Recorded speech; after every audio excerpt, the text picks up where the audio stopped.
11 ప్రజలు సీట్లు ప్రజలు కొట్టిన దెబ్బనా ఇది?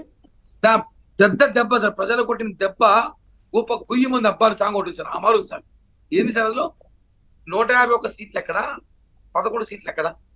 ఎవరికైనా తగ్గితే ఓ 50 60 70 140 సీట్లు తగ్గి 11 సీట్లు గెలవడం ఏంటి సార్? అంటే అన్న పరిపాలన, బటన్ నొక్కే పరిపాలన, మీ అన్న, మీ ఇంట్లో పెద్ద బిడ్డ, మీ ముద్దుల బిడ్డ అని చెప్పి జనాన్ని మోసం చేసిన జగన్ ఈరోజు ఆయన పరిస్థితి ఏమైందంటే పారిపోవాలని చూస్తున్నాడు. ఒక అనుమానం, జగన్ విజయసాయి అంటేనే ఇంకెవరో కొత్త పడిపోతారు సార్. కప్పుడు ఇంకేమైనా అర్థం కావట్లా. ఎందుకంటే ఈ మధ్య చూస్తున్నాం కత్తలుగా వైసీపీ నాయకులు కత్తలుగా వస్తున్నారు. అన్ని వాళ్ళిద్దరే పోతారా ఇంకేమైనా పోతారు తెలియట్లే. అవి కూడా నిఘా పెట్టాలి మనం ఎయిర్పోర్ట్ లో ఎవరితో పోతున్నారు అని. అంటే పరిస్థితి ఎలా ఉందంటే సార్, వీళ్ళు ప్రతిపక్ష పాత్ర పోషించలేరు, ఉండలేరు, సమస్యల మీద పోరాడలేరు.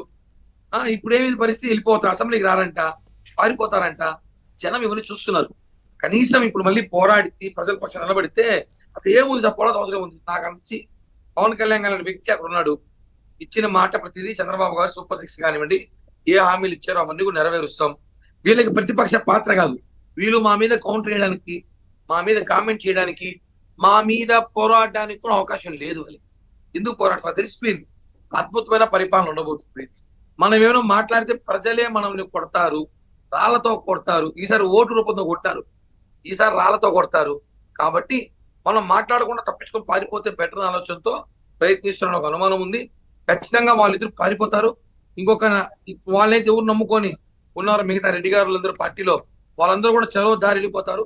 ఖచ్చితంగా ఇంకొక 12 నెలల తర్వాత, సంక్రాంతి ఉగాది తర్వాత వైఎస్ఆర్ కాంగ్రెస్ పార్టీ దుకాణం అయితే బంద్ అయిపోతుంది సార్. ఖచ్చితంగా చెప్తున్నా. ఖచ్చితంగా మళ్ళీ